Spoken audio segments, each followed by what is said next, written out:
right, I got a couple things. We have a certificate from the USBC congratulating you on your induction in the Hall of Fame of St. Louis USBC. We have a letter here. Dear Tom, Missouri State USBC Association is very pleased to present this certificate to you as you are inducted in the Hall of Fame of the St. Louis USBC Association. The members of your local association have selected you for a great honor as a way of recognizing outstanding achievement and or service to the sport of bowling. The Missouri State USBC is very proud of you as you receive this special recognition. Congratulations to you, the officers and directors of the Missouri State USBC Association, and we wish you continued success. Sincerely, Nancy Mills, from President. And finally, on behalf of the St. Louis USBC Association, we're very proud to present you this plaque, presented to Tom Shucart for Superior Performance 2009. Congratulations.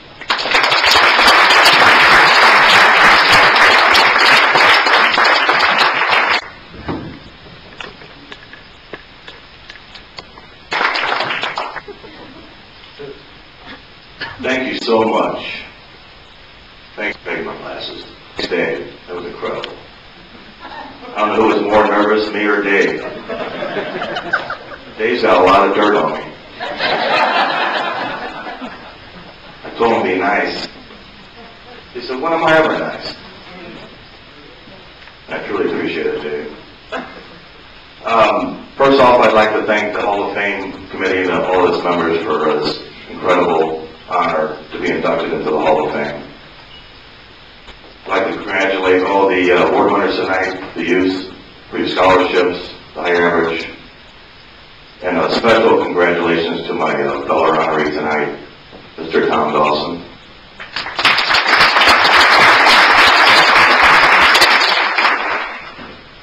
I couldn't have asked for a better night, a better group of people to be with, friends, family.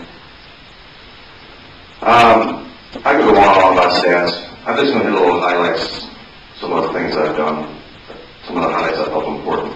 I started bowling when I was about 9 at Hazelwood Bowl. As Dave said, bowling junior leagues.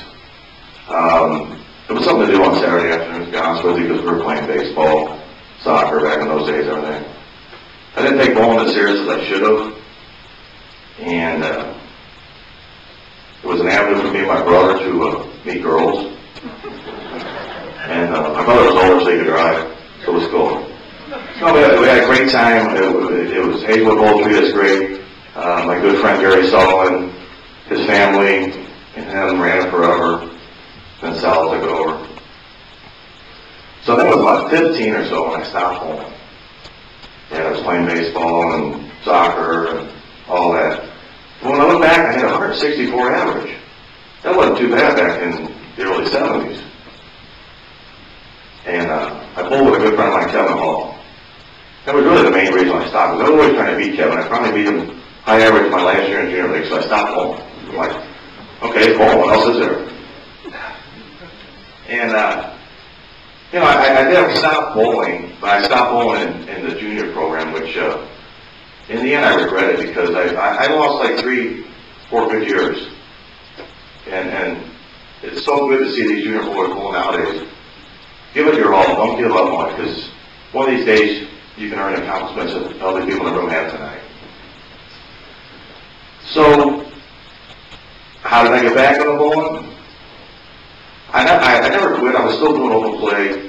The good thing that my younger brother and I was here tonight, our father would take us bowling on Fridays. My dad was in real estate, and so he worked 6-7 days a week. We always seemed to be off on Fridays. So we'd go to Charleston Bowl, we'd bowl. So, I was still throwing the ball, and I stopped by Hazelwood Bowl one night and just bowling somebody. I think my brother was there, maybe Ray might have been there.